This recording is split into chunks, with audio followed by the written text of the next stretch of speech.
Hey everybody, it is Monday evening. It is Weather for Weather Geeks time. Hope you had a good weekend. The weather as we kicked off the work week today was certainly pretty nice. We had plenty of sunshine for the midday and afternoon today. Temperatures were about 10 degrees above the average. And what else is new? What a run we've been on since Christmas. This graphic takes us all the way back to December 25th, and we've been warmer than average for high temperatures every single day since Christmas. And some of these departures are quite impressive. Of course, the day after Christmas, 30 degrees warmer than average. We had a plus 27 on the 27th of December, and yeah, we've been way above average now for the last couple of weeks, and I don't see much of an end in sight, at least for a week or 10 days, to the pattern. Now, we're going to have a cold day here and there, including this coming Wednesday, but that's just an anomaly. Most of the time, it's going to continue to be quite mild here in the near term. It was a different story 6 years ago.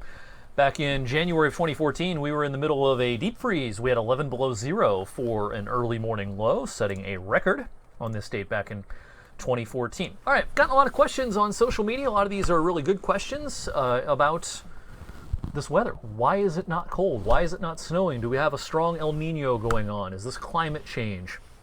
Is it going to snow at all this winter?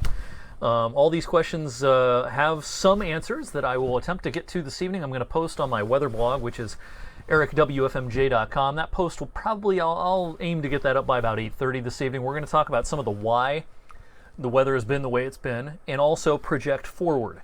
And, with any long-range forecast, as we go deeper into the future, you have to take it with a little bit of a grain of salt, but we will attempt to ascertain how the pattern's going to play out later on this month and heading into the month of February. I guarantee it's going to snow, and I guarantee we're going to have cold days. We will never, ever, ever in this part of the world get away with a completely snow-free January, February, and March. It's just not going to happen. So yes, we're going to have some winter weather at some point. But anyway, I will post this evening and get into some of the meteorology. I'll keep it on the surface here on this video. A couple of the main reasons we don't have any cold in the pattern. There's no blocking in the atmosphere. And what we mean by that is in order for cold air to kind of get entrenched and stuck sometimes in the eastern U.S., what you want to see a lot of times is the jet stream buckling over the western and northern Atlantic up like this. So you get what we call a Greenland block. You get a ridge of high pressure over Greenland. That tends to make for cold and stormy weather in parts of Europe and also parts of the eastern U.S. We don't have that right now. We just have a screaming jet stream, kind of a zonal flow across the eastern U.S. and right out across the Atlantic Ocean. So the Atlantic and the Arctic regions are not favorable in terms of any blocking. Heading to the other side of the continent over into the Pacific, if we want cold to lock in the east, you like to see the jet stream bulging northward across the eastern Pacific, much more so than it's doing right now. You want to see it doing one of these numbers, up into Alaska, especially eastern Alaska, and up into British Columbia. You want that ridge to be parked there. Right now we just have this screaming jet across the Pacific that's bringing cold and stormy weather into California and parts of the West Coast and the Intermountain West, but that's not the kind of pattern that's going to produce a lot of cold air in the eastern U.S. Believe it or not, our weather patterns across North America can be influenced by things going on as far away as the Indian Ocean. And we won't get into the complicated meteorology here, but some of the convection, the convective processes that happen out across the Indian Ocean have implications downstream. One of the implications much closer to the Indian Ocean with the overall pattern out here is the wildfire situation in Australia. It is just unbelievably bad. And some of that is due to a weather pattern over the Pacific Ocean, or the Indian Ocean, I should say. Some of it is climate change related. Certainly, the fires are being exacerbated by the fact that the Earth's atmosphere is so much warmer than it used to be. But anyway, things that are happening way out here, believe it or not, can have impacts as far away as North America. Everything's connected in the atmosphere all across the globe. All right, so back here at home, across the U.S., it's a pretty quiet evening. There's not a lot going on. A little weak system out here. What else is new? We've got a big system impacting the Pacific Northwest, but other than that, there's not a lot going on out there. Now, as we go into the day on Tuesday, there will be a little weak system that gets its act together as it comes north and spreads some snows into West Virginia, Blue Ridge Parkway, up into the Laurel Highlands, and even as far north as Altoona State College, Williamsport, and PA. If you happen to have any reason to travel across I-80 tomorrow over towards Williamsport State College or the PA Turnpike east of Pittsburgh, This will be a little bit tricky for a time tomorrow, but we're too far to the west. We're going to miss out on it around here, and we'll just call it a partly sunny afternoon. Temperatures remaining on the mild side. Now, we do have a legit cold front coming our way Wednesday.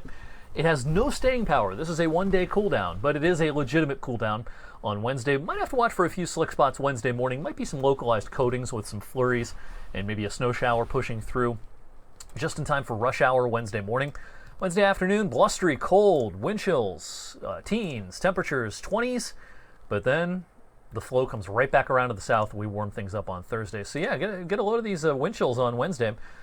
We've certainly had colder days in early January, but considering how mild it's been lately, this will be a little bit of a shock to the system perhaps, with temperatures in the 20s and wind chills in the lower and middle teens throughout the day on Wednesday. Let's talk a little bit about the end of the week and into the weekend. Good news, bad news situation here. Good news is, especially if you are not a cold weather lover, it is going to warm up big time. I mean, 50s Friday, and I would not be shocked if we flirted with 60 or even exceeded 60, depending on how things go on Saturday, but it's going to come with a price. It's going to rain. We're looking at a pretty rainy day here on Friday, and heading into the day on Saturday, more rain heading our way as this low pressure system starts to get better organized and tracks off to our west. Now, the track of this is important because it seems likely that the low is going to track off to our west, keeping us on the warm side of the system. On the cold side of the system, Saturday, especially Saturday evening into Saturday night, there can be some snow and ice issues in places such as Chicago, Grand Rapids, Detroit, Fort Wayne, maybe as far east as Toledo, and maybe even Cleveland. Depending on the exact track of this system, there will be a very sharp front somewhere across Ohio. I think we're on the mild side of things. If we stay dry for some time on Saturday, I think we've got a shot at breaking 60 and perhaps even breaking a record on Saturday. It depends on how much rain there is. And yeah, get a look at this front Saturday afternoon. Now, we may be near 70, Parkersburg, Marietta, Cincinnati, maybe as far north as Athens, maybe Cambridge and Zanesville. I think we have a shot at 60 around here, but look at Cleveland. This is just a model run here, so don't take these numbers verbatim. But there's going to be a very sharp front somewhere bisecting Ohio, and there's going to be a big difference on either side of the front. Where the air gets cold enough, yeah, there's probably going to be some snow and ice issues somewhere across the state later Saturday into Saturday night. I don't think it's around here. I think it's rain for us, maybe a changeover to some snowflakes Saturday night, but I don't think at that point it should be much of a big deal. This is going to be quite a bit of rain heading our way Friday into Saturday. Here's a look at our models, and pretty good agreement here of about 1.5 inches or so worth of rain. Not going to be shocked if some flood watches have to be issued later on this week. Now, this is coming over the course of 2 days. This isn't all coming in a couple of hours. It's not a flash flood situation. But from Friday through Saturday night, 1.5 inches of rain, that could lead to some of our more sensitive areas having some issues with a little too much water. So think around Eagle Creek, Trumbull County, and areas that have some poor drainage problems. Maybe something we'll be talking about. Again, I don't see much of a pattern change in the foreseeable future. I shouldn't say the foreseeable future, in the medium range.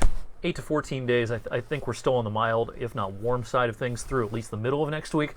There are some model indications that as we go towards the 18th and beyond in January, I don't think it's a cold pattern, but it certainly looks like it's going to be a less warm pattern starting around the 17th, 18th. But until then, I mean, that's 10, 11 days from now.